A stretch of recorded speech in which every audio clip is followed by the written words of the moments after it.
പരിശുദ്ധനാമം ഈ രാത്രിയിലും വാഴ്ത്തപ്പെടുമാറാകട്ടെ. ഏതാനും ആഴ്ചകൾക്ക് ശേഷം വീണ്ടും നമുക്ക് ഇപ്രകാരം ദൈവത്തിൻ്റെ മാറ്റമില്ലാത്ത വചനം പഠിക്കുവാനായിട്ട് കടന്നു വരുവാൻ ദൈവം കൃപ ചെയ്തല്ലോ. വീണ്ടും ചില ഫാമിലികൾ വീണ്ടും നാട്ടിൽ ആയിരിക്കുന്നു. അവധിയോടുള്ള ബന്ധത്തിൽ അടുത്ത ആഴ്ചകളിൽ അവരും കടന്നു വരുമെന്ന് വിശ്വസിക്കുകയാണ്.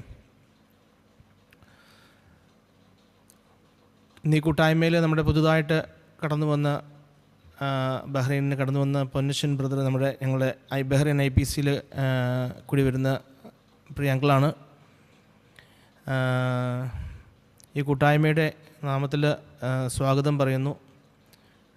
തുടർന്ന് ദൈവം ഈ കുടിവരവിലൂടെ കടന്നു വരുന്നതിലൂടെ ദൈവം ധാരാളമായിട്ട് ദൈവവചനത്താൽ അനുഗ്രഹിക്കട്ടെ എന്ന് പ്രാർത്ഥിക്കുന്നു.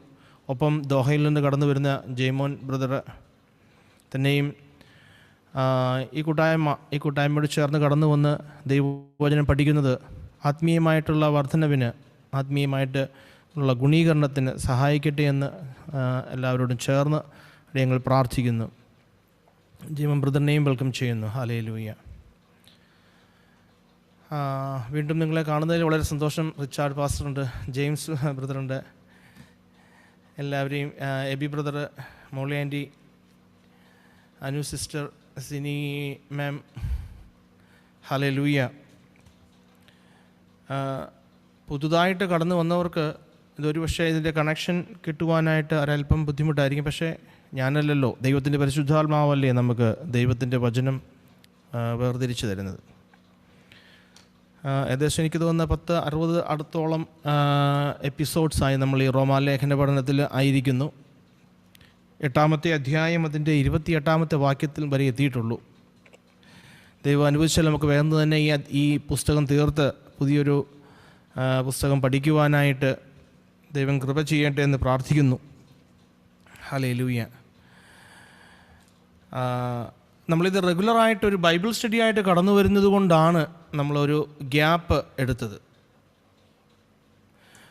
അതേസമയം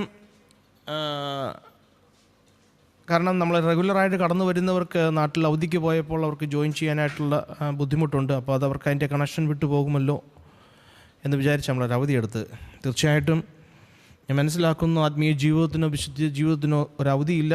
അവധി കർത്താവിൻ്റെ വരവെങ്കിലായിരിക്കും, അല്ലെങ്കിൽ നമ്മുടെ അവസാന ശ്വാസത്തോടെ ആയിരിക്കും. ഹല്ലേലൂയ. റോമാലേഖനം 8-ാം അധ്യായം 28-ാമത്തെ വാക്യം. എനിക്ക് തോന്നുന്നു 3-4-5 ആഴ്ചകൾ നമ്മൾ ഈ ഒരു വാക്യത്തിൽ തന്നെ നിൽക്കുക. ഞാൻ ആ വാക്യം ഒന്നുകൂടെ ഒന്ന് വായിക്കാം. നമ്മളിന്ന് ചിന്തിക്കുന്നത് 8-ാം അധ്യായത്തിൻ്റെ 28, 29, 30 വാക്യങ്ങളാണ്. പൊന്നശ്ശൻ ബ്രദറെ, ജയ്മോൻ ബ്രദറെ, നമ്മൾ ഇതൊരു വേഴ്സ് ബൈ വേഴ്സ് ആയിട്ടാണ് നമ്മൾ പഠിക്കുന്നത്. അക്കാഡമിക്കൽ സ്റ്റഡിയല്ല, ഒരു ഡിവോഷണൽ സ്റ്റഡിയാണ്. ഞാൻ ആ വാക്യം ഒന്ന് വായിച്ച് നമുക്ക് ചിന്തിക്കാൻ ആഗ്രഹിക്കുക. എന്നാൽ ദൈവത്തെ സ്നേഹിക്കുന്നവർക്ക്, നിർണയപ്രകാരം വിളിക്കപ്പെട്ടവർക്ക് തന്നെ സകലവും നന്മയ്ക്കായി കൂടി വ്യാപരിക്കുന്നു എന്ന് നാം അറിയുന്നു. 29-ാം വാക്യം.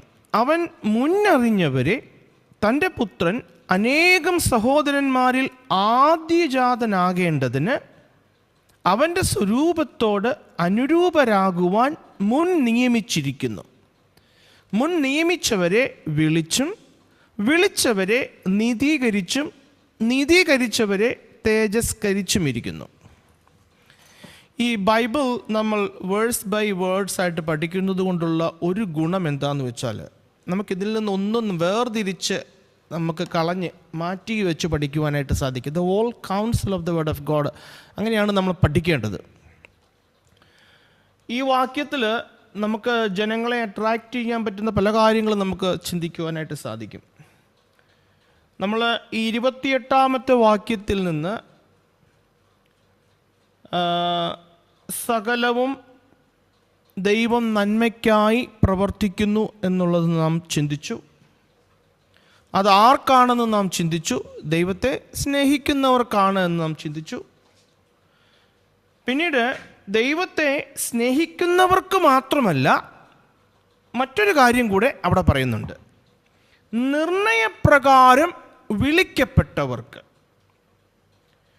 ദൈവം സകലവും നന്മയ്ക്കായി തീർക്കുന്നത് ദൈവത്തെ സ്നേഹിക്കുന്നവർക്ക്, നിർണയപ്രകാരം വിളിക്കപ്പെട്ടവർക്ക്. ഈ നിർണയപ്രകാരമുള്ള വിളി, ഞാനിതിനെക്കുറിച്ചൊന്നും അങ്ങനെ പ്രസംഗിച്ച് കേട്ടിട്ടില്ല.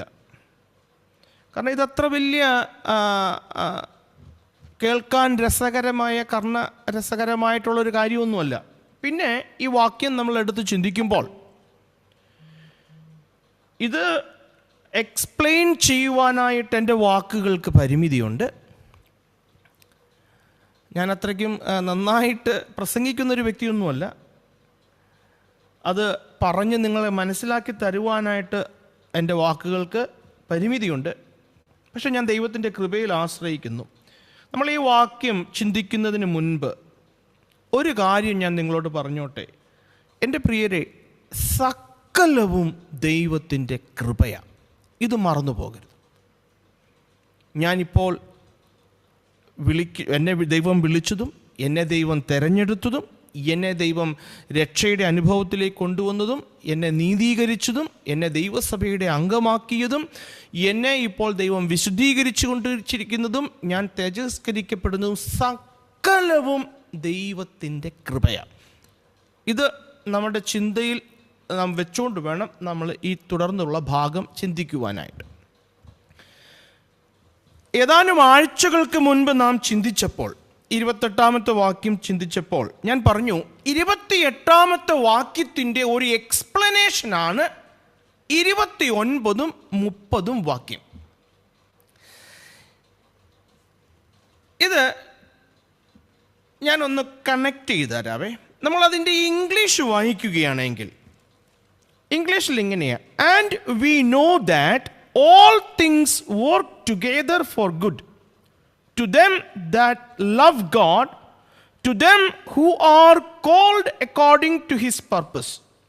എന്നിട്ട് 29-ാമത്തെ വാക്യത്തിലേക്ക് വരുമ്പോൾ അവിടെ ഒരു കണക്റ്റിംഗ് ലിങ്ക് ഉണ്ട്. ഫോർ എന്ന് വെച്ചാൽ ബിക്കോസ്, എന്തുകൊണ്ടെന്നാൽ. മലയാളത്തിൽ നമുക്കത് അവിടെ ഇല്ല. നമുക്ക് four hmm he did for new എന്ന് പറഞ്ഞ് ഞങ്ങൾ കണ്ടിന്യൂ ചെയ്യുക. അപ്പോൾ നമ്മൾ ഈ മലയാളം വായിക്കുമ്പോഴും ആ എന്തുകൊണ്ടെന്നാൽ എന്ന വാക്ക് വെച്ചുകൊണ്ട് വായിക്കണം. അങ്ങനെയൊന്ന് വായിച്ചാൽ,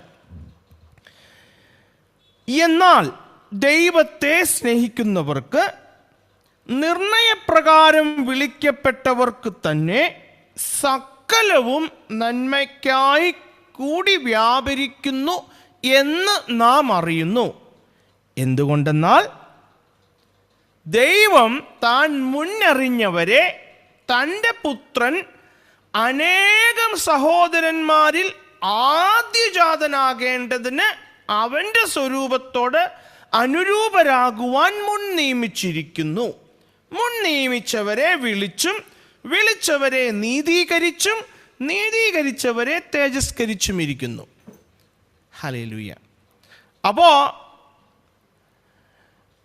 സകലവും നന്മയ്ക്കായി കൂടി വ്യാപരിക്കുന്നു. നന്മ എന്താണെന്ന് നമ്മൾക്കറിയാം. നമ്മളത് ഒരു ക്ലാസ് എടുത്ത് പഠിച്ചതാണ്. ഇറ്റേണൽ ലൈഫ്, ആ നന്മയ്ക്കായി, ഇറ്റേണൽ ലൈഫ് ആകുന്ന, നിത്യജീവനാകുന്ന നന്മയ്ക്കായി ദൈവം ആ വിളിക്കപ്പെട്ടവരുടെ ജീവിതത്തിൽ സകലവും നന്മയ്ക്കായി പ്രവർത്തിക്കുന്നു. ആ നിത്യജീവനായി പ്രവർത്തിക്കുന്നു. നമ്മെ വിളിച്ചപ്പോൾ നമുക്കായി ദൈവം കരുതിയ ഈ നിത്യജീവൻ നഷ്ടപ്പെട്ടു പോകാത്ത നിലയിൽ ദൈവം സകലത്തിലും നമുക്കായി പ്രവർത്തിക്കുന്നു എന്ന് വേണം നാം മനസ്സിലാക്കുവാൻ. കാരണം 29-30 വാക്യങ്ങൾ. ഹല്ലേലൂയ. ഞാൻ 28-ാമത്തെ വാക്യത്തിൻ്റെ ഒരു എക്സ്പ്ലനേഷനാണ് 29-30 വാക്യങ്ങൾ എന്ന് പറഞ്ഞു. അതുകൂടാതെ 28-ാമത്തെ വാക്യത്തിൽ ഒരു കാര്യം നാം ചിന്തിച്ചിട്ടില്ല, ധ്യാനിച്ചില്ല. നമ്മൾ ദൈവത്തെ സ്നേഹിക്കുന്നവർക്ക് എന്ന് മാത്രമേ പഠിച്ചുള്ളൂ. നിർണയപ്രകാരമുള്ള വിളി. എന്താ ബ്രദറെ ഈ നിർണയപ്രകാരമുള്ള വിളി?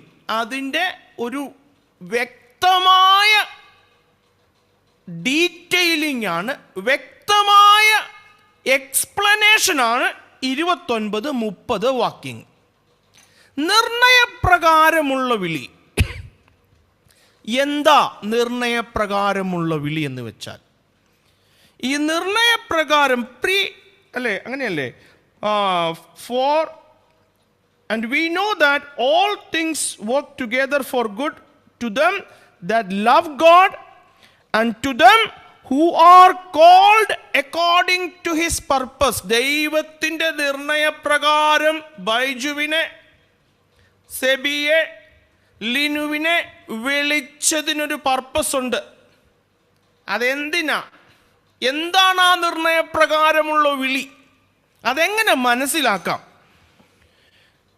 അത് 29-30 വാക്യങ്ങളിൽ 5 വാക്കുകളിലൂടെയാണ് അപ്പോസ്തലനായ വിശുദ്ധ പൗലോസ് അത് എക്സ്പ്ലെയിൻ ചെയ്തത്. എനിക്കറിയാം ഇതൊരു ഞാൻ നേരത്തെ പറഞ്ഞല്ലോ, അല്പം ശ്രദ്ധയോടെ ഇരുന്നെങ്കിൽ മാത്രമേ നമുക്ക് മനസ്സിലാവുള്ളൂ. അല്ലെങ്കിൽ നമ്മൾ തെറ്റിദ്ധരിച്ചു പോകും. എന്നെയും നിങ്ങൾ തെറ്റായിട്ട് ധരിച്ചെന്ന് വരാം, തെറ്റായി മനസ്സിലാക്കി എന്ന് വരാം. അതുകൊണ്ട് അല്പം ശ്രദ്ധയോടെ ഇരിക്കണേ. കാരണം ഇത് നമ്മൾ അറിഞ്ഞിരിക്കേണ്ട ഒരു ഭാഗമാണ്. നമ്മൾ അങ്ങനെ റെഗുലറായിട്ട് കേൾക്കുന്നൊരു ഭാഗമല്ലാത്തത് കൊണ്ടാണ് അല്പം സമയമെടുത്താണെങ്കിലും ഈ ബൈബിൾ ക്ലാസ്സിൽ നമുക്കിത് പഠിക്കാമല്ലോ. 29 വാക്യത്തിൽ പറയുക, ദൈവത്തിൻ്റെ അവൻ മുന്നറിഞ്ഞവരെ. നിർണയപ്രകാരമുള്ള വിളി എന്നത് നാം മനസ്സിലാക്കുമ്പോൾ അതിനകത്ത് ഒന്നാമതുള്ള കാര്യം നിർണയപ്രകാരം മുന്നറിവ്. ദൈവത്തിൻ്റെ ഫോർ നോളജ്, ദൈവത്തിന് മുന്നറിവ്. അതാ ഒന്നാമത്തെ, അതാണ് ആ 29 വാക്യത്തിൽ ഒന്നാമത് കാണുന്ന വാക്ക്, മുന്നറിവ്. എന്താണ് മുന്നറിവ്? നമുക്ക് ചിന്തിക്കാം. 2, 29 വാക്യത്തിൽ നാം കാണുന്ന വാക്ക് അവൻ്റെ സ്വരൂപത്തോട്, നിങ്ങൾ ആ ബൈബിളും കൂടെ എടുത്തു വെച്ചു വേണേ ശ്രദ്ധിച്ചു പോകാനായിട്ട്, അനുരൂപരാകുവാൻ മുൻ നിയമിച്ചിരിക്കുന്നു. അതാണ് 2ാമത്തെ വാക്ക്. നിർണയപ്രകാരമുള്ള വിളി എന്ന് വെച്ചാൽ ഒന്നാമത് ദൈവത്തിൻ്റെ മുന്നറിവ്, 2ാമത് മുൻ നിയമനം, പ്രീ ഡെസ്റ്റിനേഷൻ. എന്താ ബ്രദറെ പ്രീ ഡെസ്റ്റിനേഷൻ അല്ലെങ്കിൽ മുൻ നിയമനം? നമുക്ക് ചിന്തിക്കാം. 3ാമത് 30 വാക്യത്തിൽ മുൻ നിയമിച്ചവരെ വിളിച്ചു, കോളിംഗ്. എന്താ പ്രീ ഡെസ്റ്റിനേഷൻ അല്ലെങ്കിൽ മുൻ നിർണയപ്രകാരമുള്ള വിളി? വിളിച്ചു. ഒന്ന് മുൻ നിയമിച്ചു, 2ാമത് മുന്നറിഞ്ഞു, 3ാമത് വിളിച്ചു. 4ാമത് 30 വാക്യത്തിൽ വീണ്ടും നാം കാണുന്നു നീതീകരിച്ചു. ഹല്ലേലൂയ, നീതീകരണം, ജസ്റ്റിഫിക്കേഷൻ. 5ാമത് 30 വാക്യത്തിൻ്റെ അവസാനം തേജസ്കരിച്ചു, തേജസ്കരണം. ഈ 5 വാക്കുകളിലൂടെയാണ് അപ്പോസ്തലനായ വിശുദ്ധ പൗലോസ് ഈ നിർണയപ്രകാരമുള്ള വിളി എന്നതുകൊണ്ട് എന്താണെന്ന് നമുക്ക് മനസ്സിലാക്കി തരുന്നത്. ഇതിലൊരു വാക്ക് മിസ്സിംഗ് ആണെന്ന് ഒരുപക്ഷെ നിങ്ങൾക്കിപ്പോൾ തോന്നാം. അത് മുൻപോട്ട് അടുത്ത് വരുന്ന ക്ലാസ്സുകളിൽ നമുക്ക് ചിന്തിക്കുമ്പോൾ മനസ്സിലാവും അത് മിസ് ആയിട്ടില്ല എന്നുള്ളത്. നിങ്ങളുടെ മനസ്സിൽ ഇപ്പോൾ ഒരുപക്ഷെ ഉണ്ടായിരിക്കാം. അപ്പോൾ എന്തൊക്കെയാ 5 വാക്കുകൾ? ദൈവത്തിൻ്റെ മുന്നറിവ്, ദൈവത്തിൻ്റെ മുൻ നിയമനം, ദൈവത്തിൻ്റെ calling, justification, glorification. Hallelujah.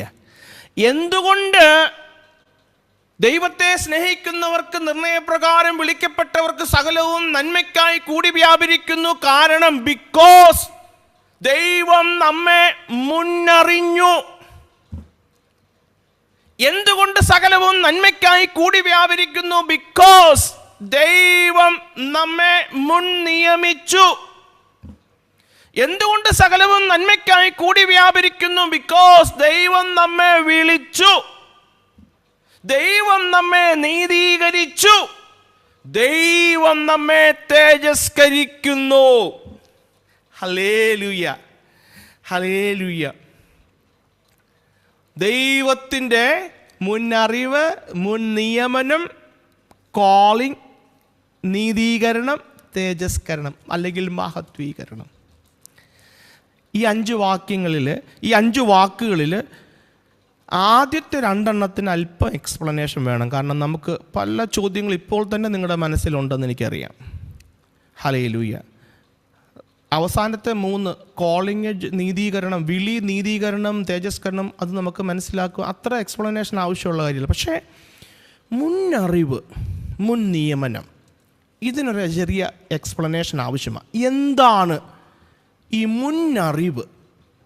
Four knowledge എന്നതുകൊണ്ട് ബൈബിൾ നമ്മെ പഠിപ്പിക്കുന്നത്. ഞാൻ വീണ്ടും പറഞ്ഞോട്ടെ എൻ്റെ പ്രിയരെ, എൻ്റെ എക്സ്പ്ലനേഷൻസിന് ലിമിറ്റേഷൻ ഉണ്ട്. നിങ്ങളുടെ ഉള്ളിൽ പല ചോദ്യങ്ങളുണ്ടായേക്കാം. ഹല്ലേലൂയ. ദൈവത്തിൻ്റെ പരിശുദ്ധാത്മാവ് നമുക്കത് വെളിവാക്കി തരട്ടെ. ഒന്നാമത്, ഹല്ലേലൂയ, ഫോർ നോളജ്, ദൈവത്തിൻ്റെ മുന്നറിവ്. മുന്നറിയുക ഒരു കോമൺ അണ്ടർസ്റ്റാൻഡിങ്ങിൽ, ഒരു പൊതുവായ അണ്ടർസ്റ്റാൻഡിങ്ങിൽ മുന്നറിയുക എന്ന് വെച്ചാൽ എന്താ? ഫോർ നോളജ് എന്ന് വെച്ചാൽ ഒരു കാര്യം സംഭവിക്കുന്നതിന് മുൻപേ നേരത്തെ കൂട്ടി അറിയുക എന്ന. അതെല്ലാവർക്കും അറിയാം അല്ലേ? നേരത്തെ തന്നെ ഒരാളെ അറിയുക, അല്ലെങ്കിൽ ഒരു കാര്യം അറിയുക, അത് സംഭവിക്കുന്നതിന് മുൻപേ നേരത്തെ തന്നെ അറിയുക, അതിനാണ് മുന്നറിയുക, ഫോർ നോളജ്. അതാണ് ഒരു കോമൺ മീനിങ്. ഇത് നമുക്കെല്ലാവർക്കും അറിയാം. ഏത് ഭാഷയിലും, ഏത് വേഷത്തിലും, ഏത് സ്ഥലത്തുള്ളവനും ഫോർ നോളജ് അല്ലേ? ഫോർ ബിഫോർ നോളജ്, അറിയുക, മുമ്പേ അറിയുക. ഈ അർത്ഥം ഇതിനുള്ളത് കൊണ്ട്, ഇതാണ് അതിൻ്റെ ഡയറക്റ്റ് ആയിട്ടുള്ള അർത്ഥം, മുന്നറിയുക എന്ന് വെച്ചാൽ. ഇതുള്ളത് കൊണ്ട് അന്നും ഇന്നും നമുക്കും നമ്മുടെ ഉള്ളിലും ഉയർന്നു വരാൻ പറ്റുന്ന, അല്ലെങ്കിൽ ഉയർന്നു വരുന്ന ഒരു ചോദ്യം, നാം എല്ലാവരും ചോദിക്കുന്ന ഒരു ചോദ്യമാണ്. ദൈവത്തിന് അറിയാലോ ആരൊക്കെ വിശ്വസിക്കും, ആരൊക്കെ വിശ്വസിക്കത്തില്ല. ദൈവത്തിന് അറിയാലോ ആരൊക്കെ ദൈവമക്കളാകും, ആരൊക്കെ ദൈവമക്കളാകത്തില്ല. അപ്പൊ ദൈവത്തിനറിയാം ആരൊക്കെ ദൈവമക്കളാകുമെന്ന്. അങ്ങനെ ദൈവമക്കളാകുമെന്ന് ഉറപ്പുള്ളവരെ, അല്ലെങ്കിൽ ദൈവത്തിന് അറിയാവുന്നവരെ ദൈവം മുൻ നിയമിച്ചു. മുന്നറിഞ്ഞവരെ മുൻ നിയമിച്ചെന്നല്ലേ യോഹന്നാൻ പറയുന്നത്. അപ്പോൾ ദൈവം എല്ലാം അറിയുന്നവനല്ലേ?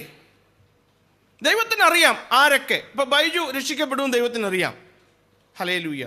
അല്ലെങ്കിൽ ജോബി രക്ഷിക്കപ്പെടത്തില്ലെന്നറിയാം.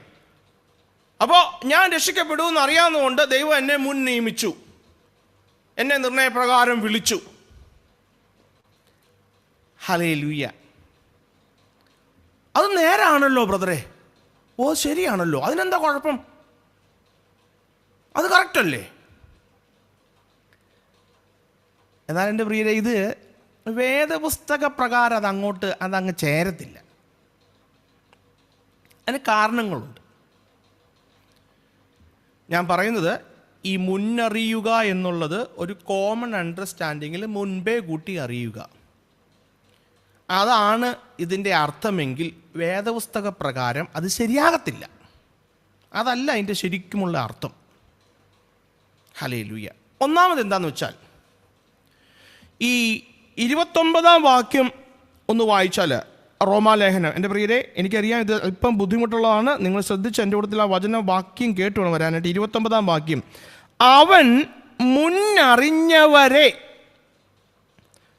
അപ്പോൾ ചിലരെ അറിഞ്ഞു, ചിലരെ അറിഞ്ഞില്ല എന്ന് വരും. അങ്ങനെയല്ലേ വാക്യം പറയുന്നത്? മുന്നറിഞ്ഞവരെ. ദൈവം മുന്നറിഞ്ഞവരെ തൻ്റെ പുത്രൻ അനേക സഹോദരന്മാരിൽ ആദ്യജാതനാകേണ്ടതിന് അവൻ്റെ സ്വരൂപത്തോടെ അനുരൂപരാകുവാൻ മുൻ നിയമിച്ചിരിക്കുന്നു. അപ്പം ചിലരെ അറിഞ്ഞു, ചിലരെ അറിഞ്ഞില്ല എന്ന് വരും. അത് ശരിയാവുന്നത് എങ്ങനെയാ? ദൈവം സർവശക്തനും സർവജ്ഞാനിയുമല്ലേ. ദൈവത്തിന് അറിയാൻ മേലാത്തതായിട്ടൊന്നുമില്ലല്ലോ. ദൈവം സകലതും അറിയുന്നു, സകലരെയും അറിയുന്നു, സകലത്തെയും അറിയുന്നു. കാരണം അവിടുന്ന് സർവജ്ഞാനിയാണ്. അപ്പോൾ അത് വെച്ച് നോക്കുമ്പോൾ ഈ മുന്നറിവ്, ഫോർ നോളജ് എന്നുള്ളത് നേരത്തെ കൂട്ടി അറിയുക എന്ന അർത്ഥത്തിലല്ല അവിടെ ഉപയോഗിച്ചിരിക്കുന്നത്. ഒന്നാമത്തെ കാരണം ഞാൻ പറഞ്ഞല്ലോ, ചിലരെ അറിഞ്ഞു, ചിലരെ അറിഞ്ഞില്ല എന്ന് വരും. രണ്ടാമത്, ഹല്ലേലൂയ, ചിലര് വിശ്വസിക്കുമെന്ന് ദൈവത്തിനറിയാം. അവരെ ദൈവം ദൈവമക്കളാകുവാൻ തെരഞ്ഞെടുത്തു, അവരെ നിയമിച്ചു. അങ്ങനെയാണ് അർത്ഥമെങ്കിൽ, അതായത് ചിലർ ഇപ്പോൾ ബൈജു വിശ്വസിക്കുമെന്നറിയാം, എൻ്റെ സഹോദരങ്ങൾ വിശ്വസിക്കത്തില്ല എന്ന് ദൈവത്തിനറിയാം. അപ്പോൾ അതുകൊണ്ട് ഞാൻ വിശ്വസിക്കുന്ന ദൈവത്തിനറിയാം, കാരണം ദൈവം സർവജ്ഞാനിയാണല്ലോ. എൻ്റെ ഒപ്പം വരണേ. അതുകൊണ്ട് ഞാൻ വിശ്വസിക്കുന്ന ദൈവത്തിനറിയാം. അതുകൊണ്ട് ദൈവം എന്നെ തെരഞ്ഞെടുത്തു, എന്നെ മുൻ നിയമിച്ചു, എന്നെ നീതീകരിച്ചു, എന്നെ തേജസ്കരിക്കുന്നു. എൻ്റെ സഹോദരങ്ങളെ ഇല്ല. അപ്പൊ ആ അർത്ഥത്തിലാണ് എങ്കിൽ ഞാൻ രക്ഷിക്കപ്പെട്ടതിൻ്റെ, ഞാൻ നീതീകരിക്കപ്പെട്ടതിൻ്റെ, ഞാൻ സ്വർഗത്തിൽ ചെല്ലുന്നതിൻ്റെ ക്രെഡിറ്റ് എനിക്കാ. കാരണം ഞാൻ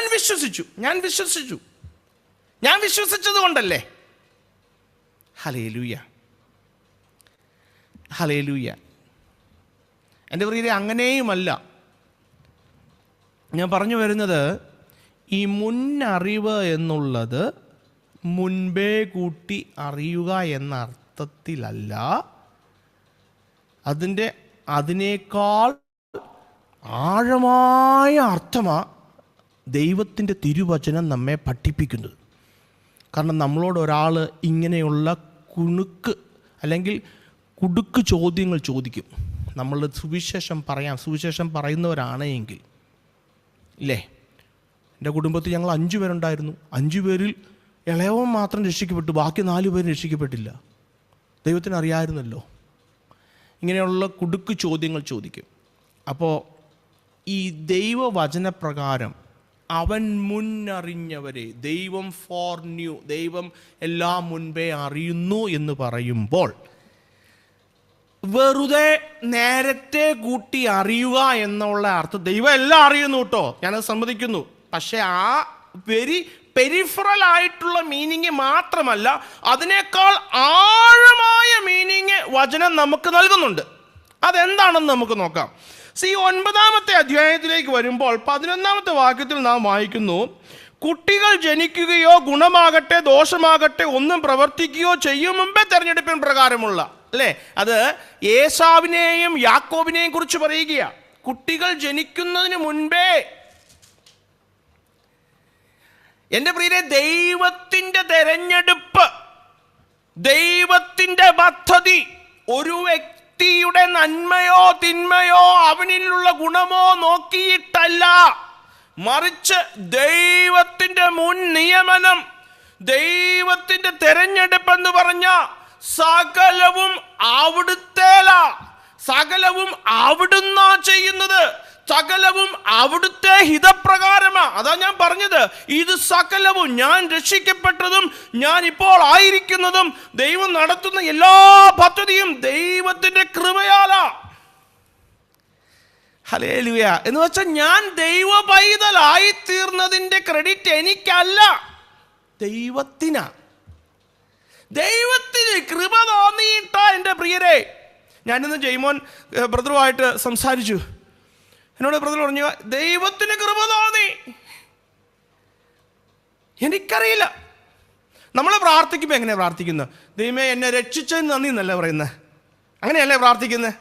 അല്ലാതെ ഞാൻ രക്ഷ പ്രാപിച്ചതിന് നന്ദി എന്നാണോ? അല്ല, ദൈവമേ അവിടുന്ന് രക്ഷിച്ചതിന് നന്ദി, എന്നെ പോലെ കർത്താവേ അവനെയും രക്ഷിക്കണമേ എന്നല്ലേ പ്രാർത്ഥിക്കുന്നത് നമ്മൾ. അങ്ങനെയല്ലേ? അപ്പോ ഇത് അവിടുത്തെ കൃപയാലാ. ഹല്ലേലൂയ. എനിക്ക് എന്തായാലും ഗുണമുള്ളത് കൊണ്ടോ, ഞാൻ വിശ്വസിക്കുമെന്ന് ദൈവം കണ്ടതുകൊണ്ടോ ഒന്നും അല്ല. ഹല്ലേലൂയ. എനിക്കറിയാം ഒരുപാട് ചോദ്യങ്ങൾ ഇപ്പോൾ നിങ്ങളുടെ മനസ്സിലുണ്ട്. തീർച്ചയായിട്ടും ഈ മീറ്റിങ്ങോടെ നിർത്തരുതിന് സമയം നമുക്കുണ്ടല്ലോ. അടുത്ത മീറ്റിങ്ങോടെ നിങ്ങൾ തീർച്ചയായിട്ടും അറ്റ്ലീസ്റ്റ് എങ്കിലും വന്നിരിക്കണം. കാരണം അല്ലെങ്കിൽ നിങ്ങളതിൻ്റെ ഹാഫ് അണ്ടർസ്റ്റാൻഡിങ്ങിൽ പോവും. ഹല്ലേലൂയ. ഒരുപാട് ക്വസ്റ്റ്യങ്ങൾ നിങ്ങളുടെ മനസ്സിലുണ്ട്. ഞാനത് നമുക്കിന്ന് കിട്ടിയ സമയത്തിനുള്ളിൽ അല്പം ഒന്ന് വിശദീകരിക്കാൻ ആഗ്രഹിക്കുക. പഴയ നിയമത്തിലും പുതിയ നിയമത്തിലും ഫോർ നോളജ് അല്ലെങ്കിൽ മുന്നറിവ്, അതിൻ്റെ ഒരു ഞാൻ പറഞ്ഞല്ലോ, ഒരു ഉപരിതലത്തിലുള്ള മീനിങ്ങിലേക്കാളും ആഴമായ അർത്ഥമുണ്ടെന്ന് നമുക്ക് പല പഴയ നിയമഭാഗങ്ങളിലും പുതിയ നിയമഭാഗങ്ങളിലും നമ്മൾ ചിന്തിക്കുമ്പോൾ ധ്യാനിക്കുമ്പോൾ നമുക്ക് മനസ്സിലാവും. നമുക്കതൊന്ന് ചിന്തിച്ചു പോകാം, എന്നാലേ നിങ്ങൾക്ക് അതൊന്ന് നിങ്ങൾക്കൊന്ന് വ്യക്തമാവുകയുള്ളൂ. മുന്നറിവ്, അറിയുക എന്ന എബ്രായ പദം കേവലം ഒരു വ്യക്തിയെ മുൻപേ കൂട്ടി അല്ലെങ്കിൽ ഒരു കാര്യത്തെ മുൻപേ കൂട്ടി അറിയുക എന്നതിനേക്കാളും അതിന് വളരെ ആഴമായ, അതിന് വളരെ വ്യത്യസ്തമായ ഒരു അർത്ഥമുണ്ട്. ഇപ്പോൾ 1-ാം സങ്കീർത്തനത്തിലേക്ക് വരുമ്പോൾ, 1-ാം സങ്കീർത്തനം 1, അതിനകത്ത് അതിൻ്റെ 6-ാം വാക്യം നാം ഇപ്രകാരം വായിക്കുന്നു: യഹോവ നീതിമാന്മാരുടെ വഴി അറിയുന്നു. ഹല്ലേലൂയ. അവിടെ ഉപയോഗിച്ചിരിക്കുന്ന വാക്ക് അറിയുന്നു. ഇത് ഇസ്രായേൽ ജനത്തോടുള്ള ബന്ധത്തിൽ നാം ഒന്ന് ചിന്തിച്ചാൽ, ഇസ്രായേൽ മക്കളോടുള്ള ബന്ധത്തിൽ ദൈവം ഇസ്രായേലിനെ മരുഭൂമിയിൽ വെച്ച് ഞാൻ അവരെ മരുഭൂമിയിൽ വെച്ചറിഞ്ഞു എന്ന് പറഞ്ഞാൽ അതിൻ്റെ അർത്ഥം ഞാൻ അവരെ തെരഞ്ഞെടുത്തു, ഞാൻ അവരെ എനിക്ക് വേണ്ടി വേർതിരിച്ചു, ഞാൻ അവരെ നടത്തി, ഞാൻ അവർക്ക് വേണ്ടി കരുതി, ഞാൻ എൻ്റെ കണ്ണ് അവരുടെ മേൽ എപ്പോഴും ഉണ്ടായിരുന്നു. ഇതാണ് അതിൻ്റെ അർത്ഥം. ഞാൻ അവരെ, ഇസ്രായേൽ മക്കളെ, ഇസ്രായേലിനെ ഞാൻ അറിഞ്ഞു, മരുഭൂമിയിൽ വെച്ച് ഞാൻ അവരെ അറിഞ്ഞു എന്ന് വെച്ചാൽ വെറുതെ അറിഞ്ഞെന്നല്ല അർത്ഥം. Hallelujah, hallelujah, hallelujah. ഈ അർത്ഥം വരുന്ന ഒരു എബ്രായ പദമാണ് ഈ റോമാലേഖനം 8-ാം അധ്യായം അതിൻ്റെ 29-ാമത്തെ വാക്യത്തിൽ അവൻ മുന്നറിഞ്ഞവരെ എന്നതുകൊണ്ട് നാം മനസ്സിലാക്കേണ്ടത്. അതുകൊണ്ടാണല്ലോ നിത്യതയാകുന്ന നന്മയ്ക്കായി ദൈവം സകലതും ഒരുക്കുന്നത്. സകലത്തിലും ദൈവം കൂടി വ്യാപരിപ്പിക്കുന്നു എന്ന് പറഞ്ഞാൽ ആ നിത്യതയാകുന്ന ആ നന്മയ്ക്കായിട്ട് അതെവിടെ തുടങ്ങി? ദൈവം എന്നെ സ്നേഹിച്ചു. ലോകസ്ഥാപനം മുൻ എന്നെയും കണ്ടല്ലോ. അല്ലേ? എപ്പോ? ലോകസ്ഥാപനം മുൻപ് അവിടുന്ന് എന്നെ കണ്ടു, അവിടുന്ന് എന്നെ വിളിച്ചു, അപ്പോൾ തുടങ്ങി. Hallelujah, hallelujah.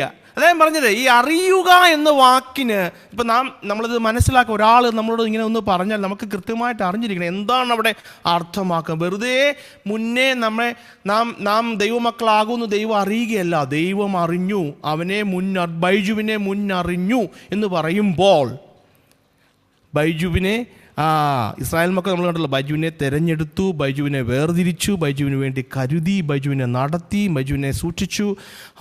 എൻ്റെ മേൽ അവിടുത്തെ കണ്ണുണ്ടായിരുന്നു. ഈ KNOW അറിയുക എന്നുള്ളതിന് ഞാൻ എൻ്റെ മക്കളെ അറിയുന്നു, ഐ നോ മൈ ചിൽഡ്രൻ, അതിനൊരർത്ഥമുണ്ട്. ഐ ന്യൂ മൈ വൈഫ്, ഞാൻ എൻ്റെ ജീവിത പങ്കാളിയെ അറിഞ്ഞു എന്ന് വെച്ചാൽ അതിനകത്ത് വേറൊരു മീനിങ്, അതിനകത്തൊരു ഇൻറ്റിമേറ്റ് റിലേഷൻഷിപ്പ് ഉണ്ട്. ഹി ന്യൂ ഹർ എന്ന് വെച്ചാൽ അവൻ അവളെ അറിഞ്ഞു എന്ന് വെച്ചാൽ അതിനകത്തൊരു ഇൻറ്റിമേറ്റ് മീനിങ് ഉണ്ട്, ഇൻറ്റിമേറ്റ് റിലേഷൻഷിപ്പ് കാണിക്കുന്നുണ്ട്. അതാ ഞാൻ പറഞ്ഞത്, ആ വാക്കുകൾ അങ്ങനെ തന്നെ എടുക്കരുത്. ഹല്ലേലൂയ. അതുപോലെ തന്നെയാ ദൈവം അറിയുന്നു എന്ന് പറയുമ്പോൾ കേവലം ഒരു വ്യക്തിയെ മുൻപ് കൂട്ടി അറിയുക എന്നതിനേക്കാളും ഒരു വ്യക്തിയെ ദൈവം സ്നേഹിച്ച്, ഒരു വ്യക്തിയെ ദൈവം തെരഞ്ഞെടുത്ത്, അവനു വേണ്ടി കരുതി, അവനുമായിട്ടൊരു ഉടമ്പടി ബന്ധത്തിൽ ഏർപ്പെടുന്നതിന് ഉപയോഗിക്കുന്ന പദമാണ് ഇസ്രായേൽ ജനത്തോടുള്ള ബന്ധത്തിൽ അറിഞ്ഞു എന്നതുകൊണ്ട് പറഞ്ഞിരിക്കുന്നത്. മുന്നറിഞ്ഞു എന്നതുകൊണ്ട് അതാണ് അർത്ഥമാക്കുന്നത്. എൻ്റെ പ്രിയരെ, അല്പം കൂടെ നമുക്ക് 1-2 കാര്യം കൂടെ അതിനെക്കുറിച്ച് ചിന്തിച്ചാലേ ഹല്ലേലൂയ. റോമാലേഖനം 11-ാം അധ്യായത്തിലേക്ക് വരുമ്പോൾ അതിൻ്റെ 2-ാം വാക്യത്തിൽ ഇപ്രകാരം വായിക്കുന്നു: ദൈവം മുന്നറിഞ്ഞിട്ടുള്ള തൻ്റെ ജനത്തെ തള്ളിക്കളഞ്ഞിട്ടില്ല. എന്ന് വെച്ചാൽ അതിൻ്റെ അർത്ഥം എന്താ? വെറുതെ മുമ്പേ അറിഞ്ഞെന്നാണ് അർത്ഥം. ദൈവം, ഇതിൻ്റെ അർത്ഥം കേവലം അവരെ അറിഞ്ഞെന്നല്ലോ, മറിച്ച് ദൈവം അവരെ അറിഞ്ഞു, ദൈവം അവരെ തെരഞ്ഞെടുത്തു, ദൈവം അവരെ വേർതിരിച്ചു, അവരുമായി ഒരു ഉടമ്പടി ബന്ധത്തിൽ ഏർപ്പെട്ടു എന്നാണ് അതിൻ്റെ അർത്ഥം. Hallelujah, hallelujah. ഞാൻ ഒരു വാക്യം കൂടെ പുതിയ നിയമത്തിൽ എന്ന് പറഞ്ഞാൽ 1 പത്രോസിൻ്റെ ലേഖനം, അതിൻ്റെ 1-ാം അധ്യായം 2-ാം വാക്യം അല്ലേ, ദൈവത്തിൻ്റെ മുന്നറിവിനൊത്തവണ്ണം 1-ാം വാക്യം ഇങ്ങനെയാണ് വായിക്കുന്നത്: യേശുക്രിസ്തുവിൻ്റെ അപ്പസ്തോലനായ പത്രോസ്, പൊന്തോസിലും ഗലാത്തിയിലും കപ്പദോക്യയിലും ആസ്യയിലും ബിഥുന്യയിലും ചുതറിപ്പാർക്കുന്ന പരദേശികളും പിതാവായ ദൈവത്തിൻ്റെ മുന്നറിവിന് ഒത്തവണ്ണം ആത്മാവിൻ്റെ വിശുദ്ധീകരണം പ്രാപിച്ച് അനുസരണം കാണിപ്പാനും യേശുക്രിസ്തുവിൻ്റെ രക്തത്താൽ തളിക്കപ്പെടുവാനുമായി. മുന്നറിഞ്ഞു എന്ന് വെച്ചാൽ ദൈവം സ്നേഹിച്ചു, ദൈവം തെരഞ്ഞെടുത്തു, ദൈവം അവരുടെ മേൽ രക്തം തളിച്ചു. എൻ്റെ പ്രിയരെ, പഴയ നിയമത്തിൽ രക്തം തളിക്കുക എന്ന് വെച്ചാൽ ഒന്ന് ഭയങ്കര മീനിങ് കേട്ടോ. എപ്പോഴൊക്കെയാ പഴയ നിയമത്തിൽ രക്തം തളിക്കുന്നത്? എപ്പോഴൊക്കെയാ പഴയ നിയമത്തിൽ രക്തം തളിക്കുന്നത്? അല്ലേ, അശുദ്ധൻ്റെ മേൽ. ഇപ്പോൾ ത്വക്കയിൽ എന്തെങ്കിലും ഒരു പ്രശ്നം ഉണ്ടാവും, അവനിങ്ങനെ വരുന്നു, അവൻ്റെ മേൽ അല്ലേ, നമുക്കറിയാലോ. പിന്നെ ആലയത്തിൻ്റെ മേൽ, പുരോഹിതൻ്റെ മേൽ. ഹല്ലേലൂയ. എന്ന് വെച്ചാൽ പാപപരിഹാരത്തിന്, ശുദ്ധീകരണത്തിന്, കോൺസെക്രേഷന് ദൈവം മുന്നറിഞ്ഞവരുടെ മേൽ രക്തം തളിച്ചു എന്ന് വെച്ചാൽ മുന്നറിഞ്ഞവരെ ദൈവം അവരുടെ പാപത്തിന് പരിഹാരം വരുത്തി, അവരെ ശുദ്ധീകരിച്ചു, അവരെ വേർതിരിച്ചു. പത്രോസിന്റെ ലേഖനത്തിൽ നമ്മൾ വായിച്ചില്ലേ, ദൈവം മുന്നറിഞ്ഞവരെ തൻ്റെ വിശുദ്ധീകരണം പ്രാപിച്ച് അനുസരണം കാണിപ്പാനും യേശുക്രിസ്തുവിൻ്റെ രക്തത്താൽ തളിക്കപ്പെടുവാനുമാ. എന്ന് വെച്ചാൽ അവരെ തെരഞ്ഞെടുത്തത് ഒരു ഒരു ഒരു ഒരു ഒരു ഉടമ്പടി ബന്ധത്തിലേക്കാ. ഹല്ലേലൂയ.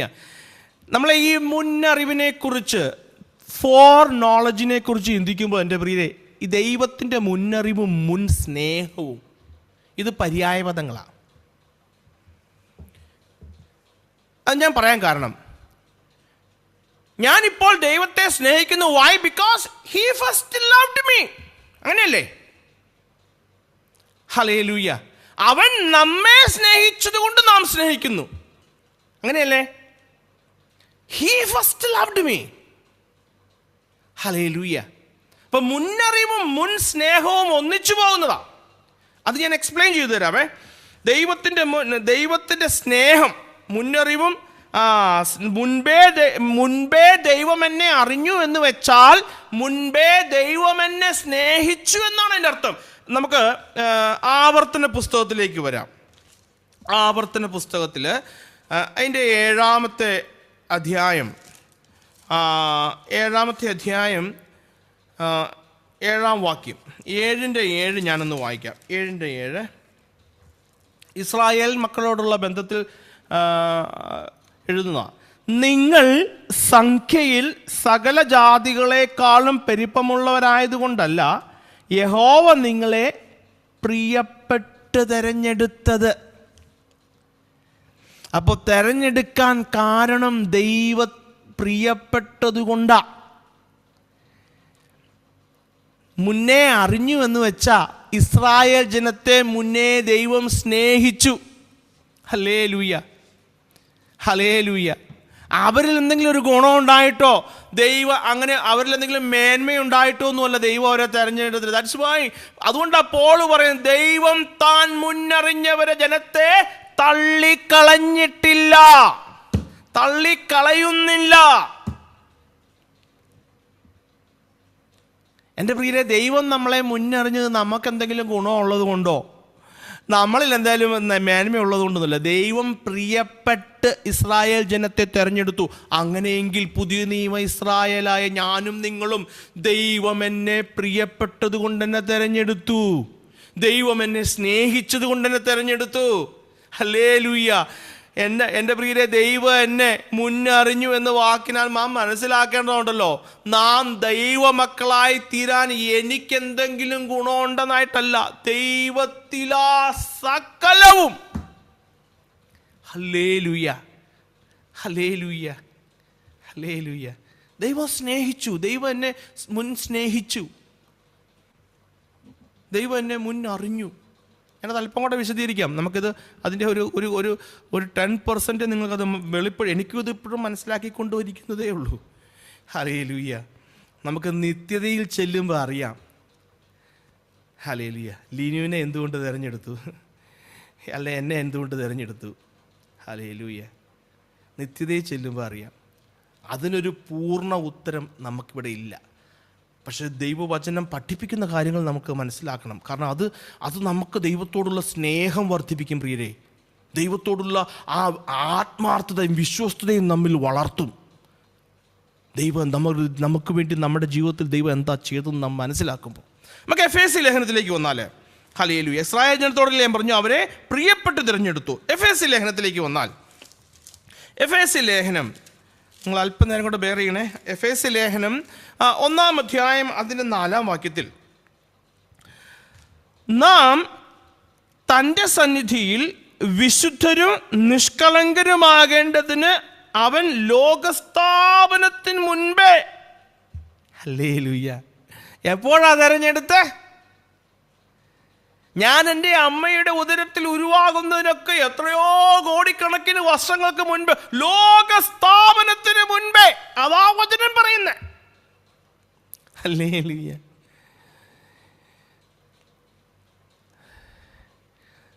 അപ്പോ ഈ മുന്നറിയെന്ന് വെച്ചാൽ വെറുതെ മുൻപേ കൂട്ടി അറിഞ്ഞെന്നാണോ? അല്ല, അല്ല. ദൈവം എന്നെ സ്നേഹിച്ചു, ദൈവം എന്നെ മുന്നറിഞ്ഞു എന്ന് വെച്ചാൽ, ദൈവം മുന്നറിഞ്ഞവരെ എന്ന് വെച്ചാൽ ദൈവം സ്നേഹിച്ചവരെ, ദൈവത്താൽ സ്നേഹിക്കപ്പെട്ടവരാ. അപ്പോൾ വേറൊരു ചോദ്യം നമ്മുടെ ഉള്ളങ്ങളിൽ വരാം, അപ്പോൾ അവരെ സ്നേഹിച്ചില്ലേ? ഇതൊക്കെ നമുക്ക് അഡ്രസ്സ് ചെയ്യാം. നിങ്ങളൊന്ന് പേർ ചെയ്യണേ. Hallelujah, hallelujah, hallelujah, hallelujah. ദൈവം എന്നെ ദൈവം എന്നെ സ്നേഹിച്ചു, എന്നെ നിയമിച്ചു, എന്നെ അതാണ് ദൈവമക്കളാകാൻ, ക്രിസ്തുവിൻ്റെ രൂപത്തോട് അനുരൂപരാകുവാൻ ദൈവം എന്നെ മുൻ നിയമിച്ചു. ദൈവം എന്നെ സ്നേഹിച്ചതുകൊണ്ടാണ്. എഫേസ്യ ലേഖനം 1-ാം അധ്യായത്തിൻ്റെ 5-ാം വാക്യത്തിലേക്ക് വന്നാലോ, നാം നമ്മെ അവനിൽ തെരഞ്ഞെടുക്ക പ്രകാരം തിരുഹിതത്തിൻ്റെ പ്രസാദപ്രകാരം. ദൈവം എന്നെ തെരഞ്ഞെടുപ്പാൻ ദൈവത്തിന് എന്നോട് പ്രസാദം തോന്നി. ദൈവം എന്നിൽ പ്രസാദിച്ചപ്പോൾ, ഹല്ലേലൂയ. ഇത് തന്നെയല്ലേ അപ്പോസ്തലനായ പൗലോസ് ഗലാത്യ ലേഖനത്തിൽ പറയുന്നത്? ദൈവം എന്നിൽ പ്രസാദിച്ചു, ദൈവത്തിന് ഇഷ്ടം തോന്നി. Hallelujah, hallelujah, hallelujah. അവിടെ പറയുക 5-ാമത്തെ വാക്യത്തിൽ, തിരുഹിതത്തിൻ്റെ പ്രസാദം. ദൈവത്തിന് ഹിതമായി, ദൈവത്തിന് ഹിതം തോന്നി എന്നെ തെരഞ്ഞെടുപ്പാൻ. ഹല്ലേലൂയ. 1-ാം അധ്യായത്തിൻ്റെ 11-ാം വാക്യത്തിലേക്ക് ഒരു എഫേസ്യ ലേഖനം 1:11 വരുമ്പോൾ, അവനിൽ നാം അവകാശവും പ്രാപിച്ചു, തൻ്റെ ഹിതത്തിൻ്റെ ആലോചന പോലെ സകലവും പ്രവർത്തിക്കുന്നവൻ്റെ നിർണയപ്രകാരം മുൻ നിയമിക്കപ്പെട്ടത്. അത് അവിടുത്തെ നിർണയപ്രകാരം ഞാൻ തെരഞ്ഞെടുക്കപ്പെട്ടത്. ലോകസ്ഥാപനത്തിന് മുൻപേ ദൈവം എന്നെ സ്നേഹിച്ചു, ദൈവത്തിന് ഹിതം തോന്നി, ദൈവം പ്രസാദിച്ചു, ദൈവം നിർണയിച്ചു, ദൈവം ആലോചിച്ചു, ദൈവത്തിന് ഹിതമായി, ദൈവത്തിന് പ്രസാദമായി. എന്തിന്? ഹല്ലേലൂയ. തന്നെ ദൈവത്തിന് അടിയങ്ങളെ മുൻ നിയമിപ്പാൻ. Hallelujah, hallelujah. തൻ്റെ പുത്രന് അനുരൂപരാകുവാൻ, നിത്യതയിൽ ദൈവത്തോടു കൂടെ വസിപ്പാൻ. Hallelujah, hallelujah, hallelujah, hallelujah. എൻ്റെ പ്രിയരെ, ഇതുണ്ടല്ലോ, ഇത് ദൈവവചനത്തിൻ്റെ ഒരു അടിസ്ഥാനപരമായ ഒരു ഉപദേശമാണോ? ഹല്ലേലൂയ. ഒരാൾ രക്ഷിക്കപ്പെടുന്നുണ്ടെങ്കിൽ അതിൻ്റെ കാരണം ദൈവമാണ്. ഹല്ലേലൂയ. ഇത് ഞാൻ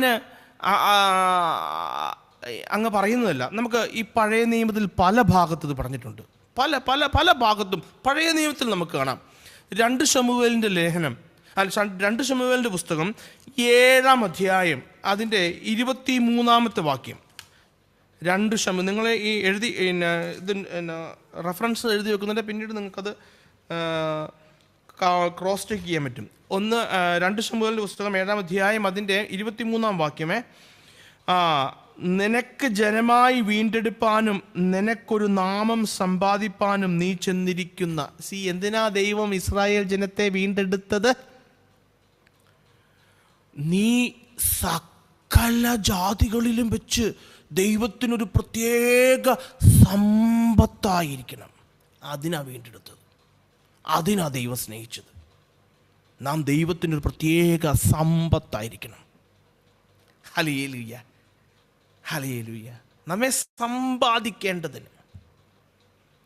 പുറപ്പാടിൻ പുസ്തകം 19-ാം അധ്യായം 5-ാം വാക്യം, ആവർത്തന പുസ്തകം 7-ാം അധ്യായം 6-ാം വാക്യം. 7-ന്റെ 6 ഞാൻ എടുത്തു വെച്ചേക്കുന്നുണ്ടെന്നുകൊണ്ട് വായിക്കാം. ഞാൻ ഇസ്രായേൽ മക്കളെ മിസ്രയീമിൽ നിന്ന് പുറപ്പെടുവിച്ച നാൾ മുതൽ ഇന്നുവരെയും ഞാൻ ഒരു ആലയത്തിൽ അധിവസിക്കാതെ കൂടാര നിവാസത്തിലുമല്ലോ സഞ്ചരിച്ചു വരുന്നത്. പുറപ്പാട് പുസ്തകം ആവർത്തന പുസ്തകം 7-ാം അധ്യായത്തിൻ്റെ 6-ാം വാക്യം, 7-ന്റെ 6 ഞാൻ വായിക്കാം. ഹല്ലേലൂയ. നിന്റെ ദൈവമായ യഹോവയ്ക്ക് നീ ഒരു വിശുദ്ധ ജനമാകുന്നു. 10-ാം അധ്യായം അതിൻ്റെ 15-ാം വാക്യത്തിലേക്ക് വരുമ്പോൾ, 10-ന്റെ 15-ാം വാക്യത്തിലേക്ക് വരുമ്പോൾ, ഹല്ലേലൂയ, നിന്റെ പിതാക്കന്മാരുടെ മാത്രം യഹോവയ്ക്ക് പ്രീതി തോന്നി അവരെ സ്നേഹിച്ചു. സങ്കീർത്തനം 135-ന്റെ 4-ാം വാക്യം. ഇവിടെ എല്ലാം നാം വായിച്ചാൽ എൻ്റെ പ്രിയരെ നമുക്ക് മനസ്സിലാവുന്നത് ഒരു കാര്യം നമുക്ക് വ്യക്തമാണ്.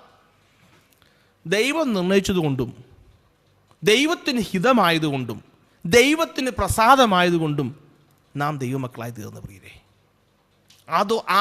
That's only reason. ഞാനതാ പറഞ്ഞു, ഇത് തന്നെയല്ലേ നമ്മുടെ അനുഭവവും, അല്ലേ? ശരിക്കും രക്ഷിക്കപ്പെട്ടവൻ്റെ അനുഭവം ഇതാ. അവനൊന്നും പുകഴാനില്ല, ഒന്നിലും ബോസ്റ്റ് ചെയ്യാനില്ല. എന്നും പ്രാർത്ഥിക്കാനായിട്ട് പോയി നിൽക്കും, കർത്താവേ നീ എന്നെ രക്ഷിച്ചത് കൊണ്ട് നന്ദി. Hallelujah, hallelujah.